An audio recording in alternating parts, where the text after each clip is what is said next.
Good morning, it's 9 a.m. in Warsaw. Welcome to World News here on TVP World. I'm your host, Marie Casey. European and NATO defence ministers are in Brussels for a series of meetings. Topping the agenda for their talks today will be support for Ukraine and Europe's military readiness.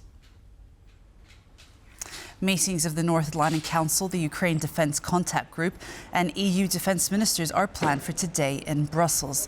The North Atlantic Council is NATO's main political decision-making body. The Ukraine Defence Contact Group coordinates aid to Ukraine in regular meetings with Ukraine officials. The EU ministers are scheduled to discuss among themselves the bloc's defence expenditures and military readiness. Just a day after Donald Trump was celebrated as peacemaker in the Middle East, all eyes are now turning to Ukraine. Later this week, the U.S. president will sit down again with his Ukrainian counterpart, Volodymyr Zelenskyy, at the White House amid hopes that the ceasefire in Gaza drives Trump to ramp up the pressure on Russia and Vladimir Putin. Todd reports. Scenes of joy as Palestinian prisoners are released in the West Bank, while Israeli hostages exchanged on Monday under Donald Trump's Gaza peace plan undergo medical tests. Meanwhile, aid trucks arrive in the war-torn territory where they're swamped by desperate Gazans. Trump told the summit in Egypt that the fighting had stopped for good. After years of suffering and bloodshed, the war in Gaza is over. Major obstacles still remain to securing an enduring ceasefire and bringing a wider, more durable peace. As he returned to Washington, Trump declined to offer details on the peace plan's next steps. We're talking about the rebuilding of Gaza. What's the road ahead for governing Gaza? Well, we'll have to see. I mean, a lot of people like the one-state solution. Some people like the two-state solution. So we'll have to see. I haven't commented on that. On Friday, the US leader is due to meet Ukraine's President Zelenskyy for what some see as a crunch meeting. Kyiv has sent a high-profile team to the US capital, led by Prime Minister Yulia Sviridenko, who cemented the Ukraine-US minerals deal to prepare for the talks. The visit comes after consecutive phone calls between Trump and Zelenskyy on Saturday and Sunday.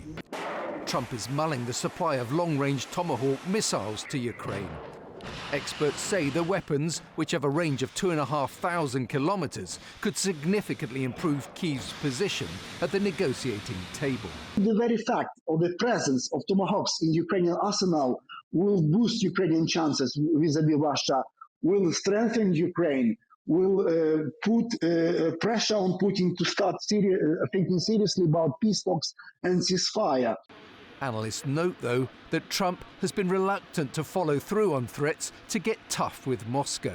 They suggest Zelenskyy used the momentum of the Gaza peace plan while luring President Trump with the possibility of winning a coveted peace prize to get him on board. Zelenskyy and the European partners have to maintain that attempt, to be honest with you, to manipulate Trump's ego, to flatter him, to say, yes, you can have the Nobel Peace Prize, because this may not be a question of reaching a deal with Russia. It may be a question of pushing back Vladimir Putin, who is still intent on conquering Ukraine. Experts say Trump's tough talks with Israeli Prime Minister Benjamin Netanyahu would put him in good stead if he chooses to punish Russia. Both Putin and Netanyahu are incredibly stubborn, and so Trump pushes even further than they do. I mean, Trump's negotiating style is to push so hard that he ends up in a much better situation than he might have been had he just gone through a normal negotiating process. The coming days will tell whether Trump plans to up the ante in Ukraine and force Putin into peace talks with Kyiv. This is Todd for TVP World. U.S. President Donald Trump, quote, definitely wants to end the war in Ukraine, says Atlantic Council senior fellow Diane Francis. Speaking to TVP World, Francis shared some suggestions for Trump to achieve that goal.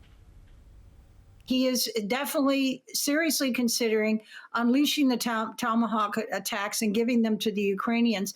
And I think he's going to do some other pressure points. I think he's going to hopefully get involved in sanctions. And remember, he's also been chastising the Europeans who are still buying Russian oil and natural gas. And so he should. And in actual fact, I think he should slap tariffs on Hungary and on Slovakia for taking Russian stuff, and any other European countries that are.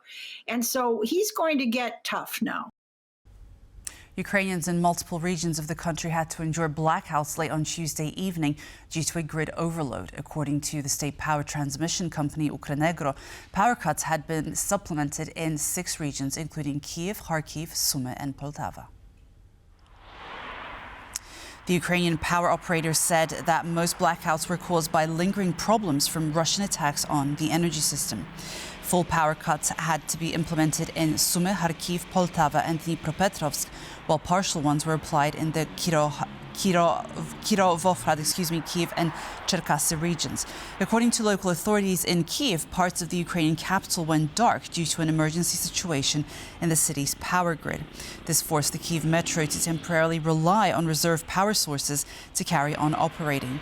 Later on, the local administration reported that emergency crews had restored power to the affected areas. However, there were still reports of outages. The water pressure also had to be reduced to a minimum, leaving thousands of households without running water. Speaking to the British Parliament on Tuesday, Polish Foreign Minister Radosław Sikorski urged NATO partners to stay the course on supporting Ukraine, saying Moscow will only come to the negotiating table if it is convinced that it cannot win. The question is, what is to be done to end this war? Hopefully it could be ended the way the Gaza tragedy has been ended, by diplomacy. But I believe that Vladimir Putin will only limit his ambitions when several conditions are met. First, he needs to admit that the original invasion was a mistake, and he's not there yet. And secondly, and most importantly, we need to convince him that he cannot win. If he thinks we're about to cave, we're about to stop supporting Ukraine, he will wait us out. The Ukrainians are planning this war for 3 years, which is prudent. And we need to convince Putin that we are ready to stay the course for at least those 3 years, that Ukraine will not be abandoned, that she will have the resources to keep the Ukrainian state going, and the Ukrainian army and the Ukrainian defense industry. And then Russia can be made to change course. On Tuesday, U.S. Treasury Secretary Scott Bessent met with Ukrainian Prime Minister Yulia Sviridenko. During the meeting, the American official reiterated Washington's commitment to Ukraine's long-term security and said the U.S. will continue to put more pressure on Moscow. In the meeting with Sviridenko, Bessent praised Kyiv's support for the U.S.-Ukraine Reconstruction Investment Fund, a mechanism for coordinating private and public investment, focusing on rebuilding Ukraine's infrastructure and the country's economic recovery. Furthermore, the U.S. official reiterated that the United States will continue working with G7 partners to intensify sanctions on Russia. These will include measures against countries that finance Vladimir Putin's war by purchasing Russian oil. The trial of a former Austrian real estate tycoon is underway in one of the biggest criminal cases in the country's history. Rene Benko, once regarded as a leading European property investor, now faces allegations of fraud. One of the biggest and most closely watched criminal trials in Austrian history is unfolding deep in the Alps. It concerns the fate of real estate tycoon Rene Benko, who not long ago ran one of the biggest real estate companies in Europe. What makes this trial unusual from a day-to-day court perspective is not the content of the charges, but the media's interest. We are confronted with a level of international media interest that we are very rarely experience. Benko was arrested on suspicion of fraud in January and has been held in jail ever since. Today's trial covers only the first out of more than a dozen criminal allegations, from insolvency fraud to embezzlement. The fraud charge alone carries a sentence of 10 years. It's a stunning fall from grace for the tycoon, a high school dropout who built his business empire from the ground up. Before its spectacular collapse 2 years ago, Benko's firm, Signa Holding, was a real estate titan worth $27 billion, owning stakes in historic properties around the world, such as New York's Chrysler Building, and the upscale British department store Selfridges. But its rise was fueled by debt and sustained by low interest rates. Mr. Benko really took on too much debt and too much risk. And he thought that low interest rates would be low for many times ahead. When interest rates rose and real estate prices fell beginning in 2022, Cigna had no financial buffer to keep it afloat. The company went bankrupt in late 2023. From humble beginnings, Renee Benko built a real estate empire, but its stunning collapse and criminal trial highlight just how quickly fortunes can change. Maciej Wilowski for TVP World. Estonia will offer its citizens courses on how to operate drones. The news was announced by the Estonian Defense Ministry and comes in response to the increased number of hybrid threats coming from Russia. The newly announced civilian courses will be organized by the Estonian Defence League and the HKU Unicorn Squad, a group providing tech education exclusively to girls. A basic course will cost €100 and will be taught by security experts and police officers. These courses are just part of the new initiative to train civilians. Estonian high schools have also introduced a new elective subject aimed to teach students about drone technologies and how to use them. Poland is set to remain the European Union's leader in economic growth. That's according to the latest forecast from the International Monetary Fund. But current and former Polish officials warn that several domestic and global challenges could weigh on this momentum.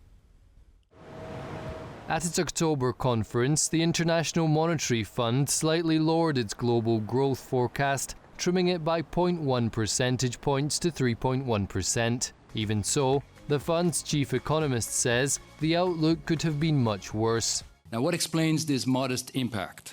First and foremost, the tariff shock itself is smaller than initially feared, with many trade deals and exemptions. The IMF's outlook for Poland mirrors the global forecasts: 3.2% growth this year and 3.1% in 2026, a standout result as noted by Poland's finance minister. The latest IMF forecasts make it clear in 2026, Poland will remain the fastest growing major economy in the EU. The IMF also expects inflation to fall to 2.8% and unemployment to stay low. But what must Poland do to sustain such impressive growth?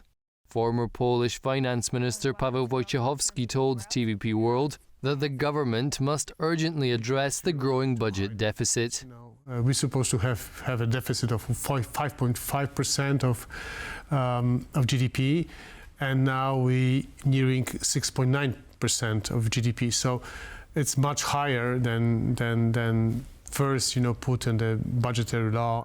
In the same post on X, Domański highlighted another threat, this time coming from the outside. We recognize the challenges ahead, including the recent Chinese restrictions on rare earth metals trade. We will be discussing these issues in the coming days during meetings in Washington. That's a major issue because rare earth minerals are essential components in everything from smartphones to solar panels, and Chinese deliveries account for 95% of the EU's supply. While Poland might not import large quantities of these metals directly from China, it will also feel the pinch.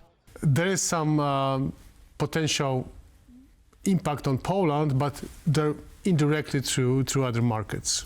EU Trade Commissioner Maroš Šefčovič said Beijing is approving only about half of purchase requests, creating growing uncertainty for European businesses. He called on G7 countries to coordinate their response against the measures. And that's all for World News at this hour. Thanks so much for being with us, and stay tuned for more on TVP World. Goodbye.